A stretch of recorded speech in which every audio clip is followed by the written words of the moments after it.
O feed nem é tão interessante assim, mas o teu dedo tem vontade própria e, de repente, você tá olhando a foto daquela viagem de 2021 que vocês fizeram pra praia. É só um deslizada boba pra baixo, mas dá aquele aperto besta no peito, como se cutucar uma casquinha de ferida fosse dar algum alívio. São 2:30 da manhã. A casa inteira tá no silêncio absoluto, só com o zumbido quase imperceptível da geladeira lutando contra o calor de janeiro. Você não tá com insônia por causa de um grande problema existencial, nem preocupado com o futuro do país. Você tá deitado de lado, com o polegar esquerdo deslizando para cima numa cadência quase metronômica, iluminado pelo brilho azulado e frio da tela do celular no talo do brilho mínimo. O algoritmo já entendeu que você não vai dormir cedo, então ele entrega o cardápio habitual. Vídeo de receita que você nunca vai fazer, corte de podcast com gente gritando sobre produtividade, e, logo ali embaixo, quase por acaso, o atalho para aquela pessoa que já não mora no mesmo teto, que não dividiu o Pix do mercado e cujo número você teve a decência de apagar da agenda em novembro passado. O problema é que a memória dos polegares é muito mais fiel do que a nossa boa intenção. A gente precisa falar sobre essa arqueologia de boteco que a internet inventou para nossa própria tortura. Porque stalkear quem já foi embora não é mais sobre saudade no sentido clássico da palavra, aquela coisa meio romântica de olhar a lua e suspirar.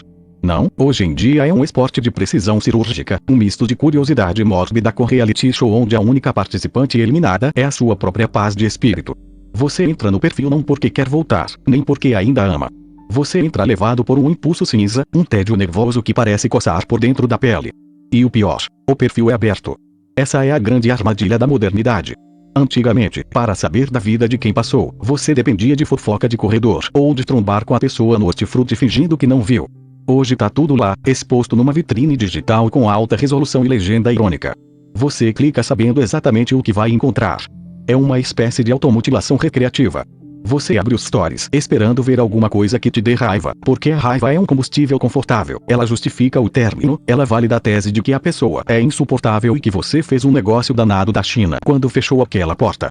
Mas aí, às vezes, o feitiço vira contra o feiticeiro. A pessoa aparece numa foto num bar que você nunca foi, rindo de alguma piada que você não entendeu, com um copo de cerveja artesanal na mão. E nesse exato segundo, um segundo microscópico entre a sinapse e o estômago, vem a punhalada. Não é dor de amor. É um estranhamento esquisito, uma sensação meio tonta de ver que o mundo continuou girando perfeitamente bem, com trilha sonora e tudo, mesmo depois que você tirou a sua parte da mudança de lá.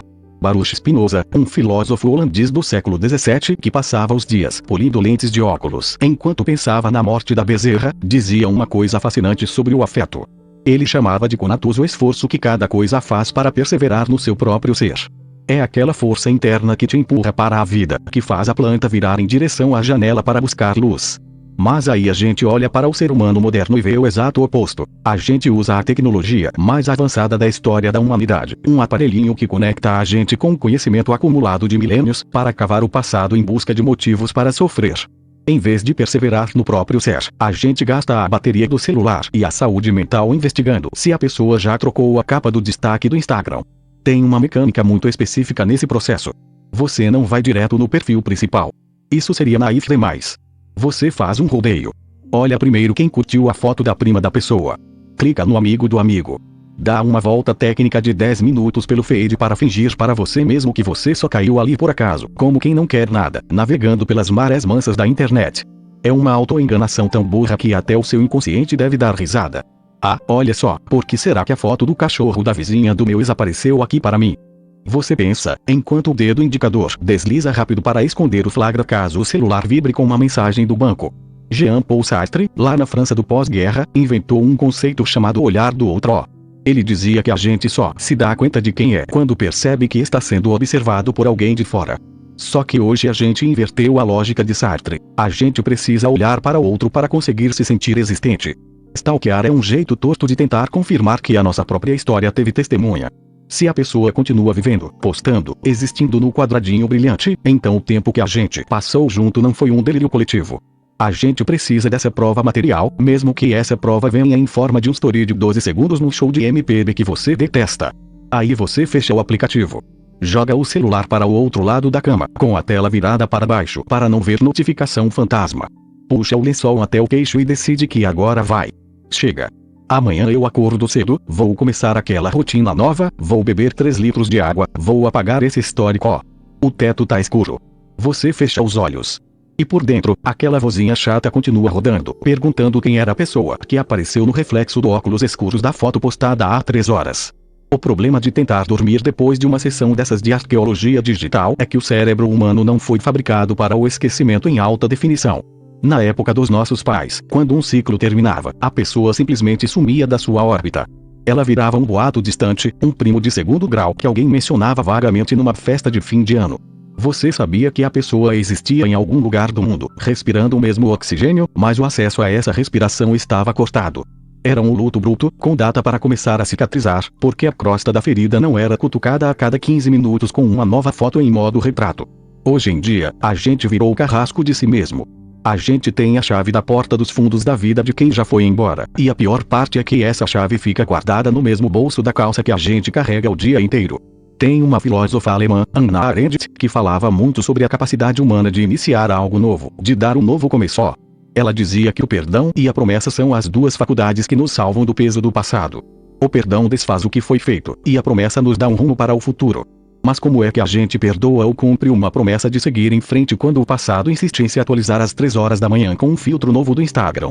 A tecnologia destruiu a nossa capacidade de enterrar os mortos. A gente vive no limbo digital onde ninguém morre de fato. As pessoas apenas mudam de feed, mudam de legenda, mudam a frequência com que aparecem na nossa linha de visão. A gente fica preso num purgatório particular, rolando a tela para cima com o polegar dormente, esperando encontrar a absolvição que nunca vem. Amanhece. O sol entra pelas frestas da persiana, meio fraco, com aquela luz cinzenta de dia de semana em que a gente queria ter mais 5 horas debaixo das cobertas. O café coado na pia cheia de ontem, porque eu vi que você não teve ânimo para lavar a louça antes de deitar, começa a pingar na garrafa térmica. Você mexe no açúcar com a colher, o barulho metal contra o vidro, parecendo um alarme desnecessário para uma segunda-feira que já nasce pesada. O celular tá ali na bancada, do lado do pote de manteiga. Ele vibra. Um impulso elétrico percorre a espinha. O dedo indicador, por puro reflexo condicionado, já se contrai na direção da tela. Não é nada importante. É só a operadora avisando que a fatura digital chegou, ou uma notificação de um aplicativo de entrega que você não usa há meses. Mas por um segundo, o coração deu aquela tropeçada boba, aquela queda no vazio que avisa que o corpo ainda está esperando o susto. A gente olha para os próprios hábitos com uma certa vergonha silenciosa, como se fosse o único ser humano na face da Terra incapaz de manter a dignidade intacta. A gente se acha fraco, patético, sem autocontrole. Mas talvez o problema não seja uma falha de caráter sua. Talvez a gente só esteja tentando lidar com ferramentas que foram desenhadas exatamente para sequestrar a nossa atenção e alimentar o nosso medo ancestral de ser esquecido. As plataformas digitais não querem que você supere nada. O modelo de negócio delas é a permanência, o laço frouxo, o fio desencapado que continua dando choque toda vez que você encosta. Spinoza, um filósofo holandês que entendia tudo das paixões tristes, dizia que a alegria é a passagem do homem de uma perfeição menor para uma maior, enquanto a tristeza é o oposto. Quando a gente fica preso nesse looping de olhar a vida alheia para medir o próprio tamanho, a gente tá escolhendo ativamente a tristeza. A gente se apequena. A gente usa a régua do outro para traçar a nossa própria linha de chegada, esquecendo que a corrida do vizinho é num videogame totalmente diferente, com regras que ele mesmo inventou e editou antes de publicar. O café esfria na xícara. O cheiro de pó molhado mistura com o ar da manhã que vem da janela aberta. A louça da pia vai ter que esperar mais um pouco, ou talvez não, talvez seja exatamente nessa hora que a gente decide fazer alguma coisa com as próprias mãos, nem que seja esfregar um prato até o sabão fazer espuma o suficiente para tapar o fundo. A vida real, afinal de contas, é terrivelmente analógica. Ela não tem botão de bloqueio, não tem como silenciar os barulhos da rua, não tem como apagar o rascunho de uma conversa que a gente teve na padaria ou o olhar torto do motorista do ônibus. No fim das contas, fechar a aba do navegador não resolve o mundo, mas resolve o seu metro quadrado. É um alívio pequeno, quase imperceptível, como tirar um sapato apertado depois de um dia inteiro andando na rua. A curiosidade vai voltar, claro que vai. Ela faz parte desse pacote meio caótico que é ter um cérebro curioso e um coração meio carente no mundo digital.